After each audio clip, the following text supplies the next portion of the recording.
ওরকম তীরে এসে যেন তরিডু বলো বাংলাদেশ 2-1 ব্যবধানে আমরা হেরে গেছি ভাই, বিশ্বাস করেন, টু বি ভেরি অনেস্ট মনটা খারাপ হয়ে গেছে জাস্ট একটি মাত্র ভুলে। দেখেন এই সময় সিচুয়েশনে আপনি যেভাবে, হামজা চৌধুরী আনহ্যাপি ডাইরেক্ট, তিনি জাস্ট মানে ওইখানে জাস্ট পারছিলেন না কিছু একটা করতে।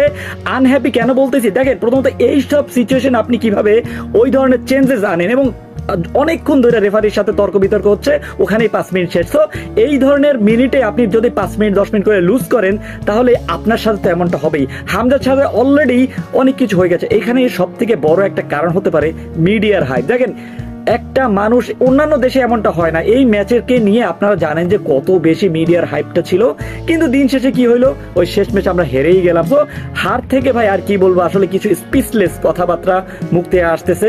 2-0 ব্যবধানে আমরা অনেকটা পিছিয়ে গিয়েছিলাম, তারপর রাকিব একটা গোল দিল, তারপর আবার আমরা কামব্যাক করলাম, কিন্তু দিন শেষে শেষ সময়